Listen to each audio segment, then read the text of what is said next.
Hi guys and girls. Today I want to continue to talk to you about how to find the mean. And today we're actually going to talk about the algorithm and how to calculate the mean. And I want to read to you the other part of the definition that's in your Data About Us book. And this is in the glossary on page 123. It says the mean of a set of data is the sum of the values divided by the number of values in the set. So what I'm going to do is give you a set of numbers and then show you how to calculate the mean.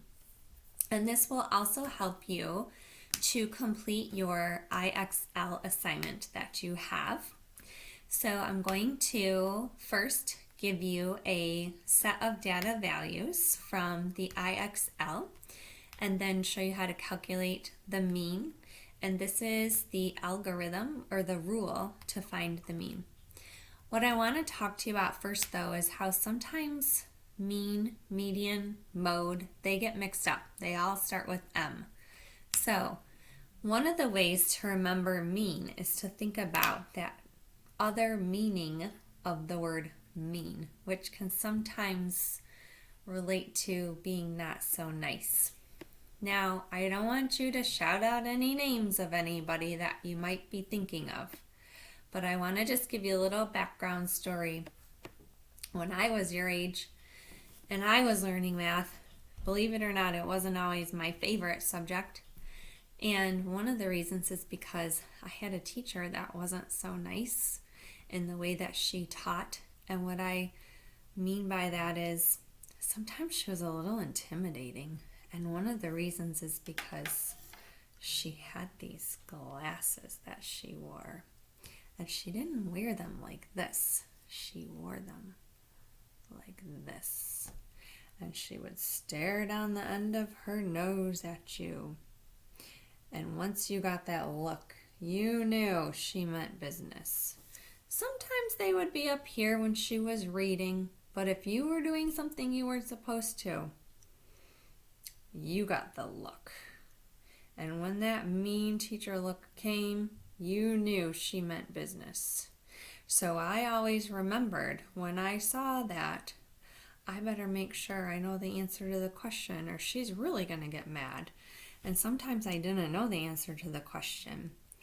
So when I'm thinking about mean, the average, sometimes I think about that teacher.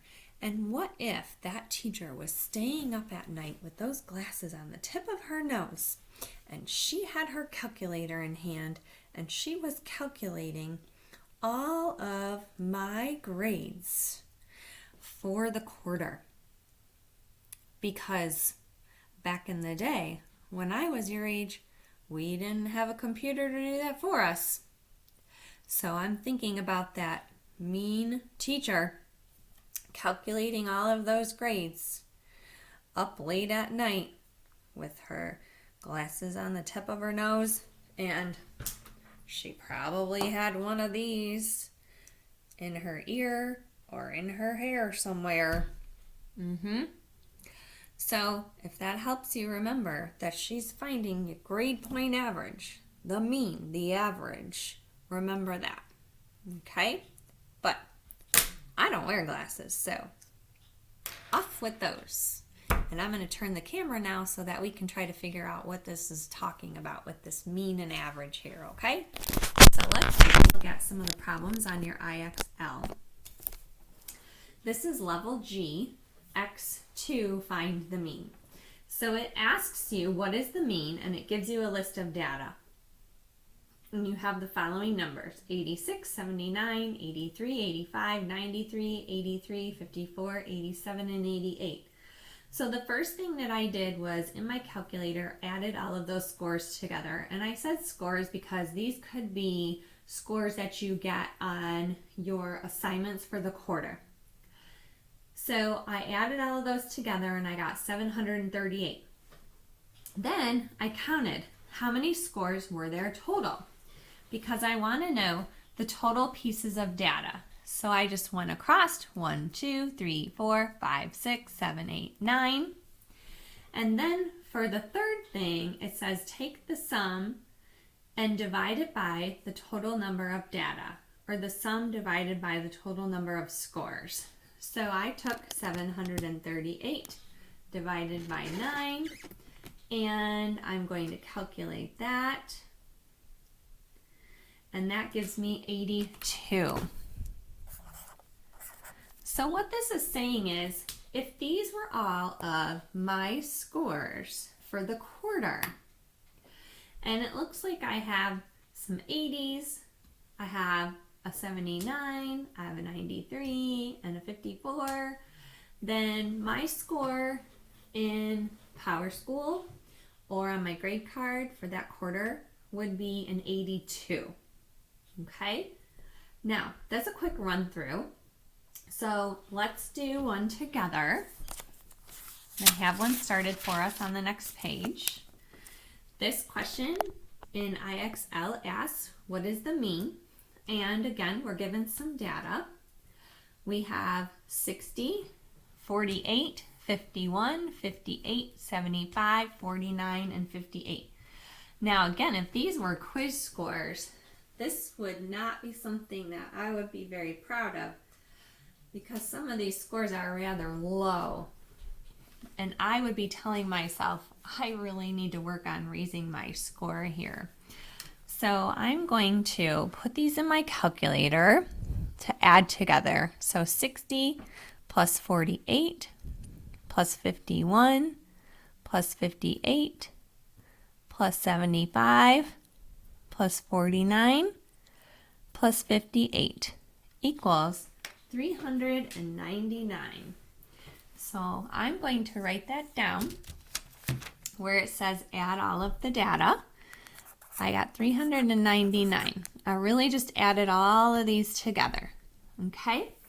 Then it says count the number of data values. So how many pieces of data do I have in my data set? 1, 2, 3, 4, 5, 6, 7. Then I need to take the sum of the data. So when I added together, I got 399 divided by the number of data values. Here I said I got 7. So in my calculator, I can go ahead and say 399 divided by 7 is 57. So if I were looking at these scores for my quarter grade, I have a 60, some 50s, some 40s, and a 75. And my quarter grade would be a 57, which tells me I need to work a little bit harder to bring this up. Okay? Now, the big question here is, what would happen if we added a 0 to the data above? So let's say I have all of these scores and I did not turn in a homework assignment. Right here, I have a 0. Okay? Now, some students would think, I'm not going to count that. It's a 0. It doesn't count. But what some students don't realize is it does count. If you don't do your homework and it's a 0, it counts. Some other students might have gotten 100 or an 80 or 76 on that assignment. They get a grade for it. You get a grade too, but you get a 0. Okay? So what happens this time is you're still going to find the mean the same way. You are still going to add up all of these pieces of data to get a sum. This time when you find the sum, it's still going to add up to 399. Now, when you go to find the number of data values, you have 1, 2, 3, 4, 5, 6, 7, 8 pieces of data. Okay? Because this was an assignment. These were all assignments that are going to be calculated. Okay? So now, when you take the sum of the data divided by the number of data values, I'm going to change this to 8, and that is going to give us a very different answer. if I put in my calculator 399 divided by 8, I'm going to get this answer, 49.875. 49 and 875 tenths, hundredths, thousandths. If the teacher decides to round this up, that would be a 50%, which is a lot less than the 57 that we got doing the last problem. Okay, so does it make a big difference when you don't do an assignment and it's added in? Yes, it makes a big difference. Okay, let's just look at another example. I'm just going to make one up here. What if we had a student who got 100 and a 95 and a 90, and let's say they didn't do so well. They just didn't understand the material. They got an 84, and then they forgot to do their homework and they got a 0. Okay? Now, if we add together 100 plus 95 plus 90 plus 84, just all of that together is 369. Okay? If I take 1, 2, 3, 4, just those 4 assignments divided by 4, 369 is a 92 and 25 hundredths. But if I divide that by all 5, including that 0,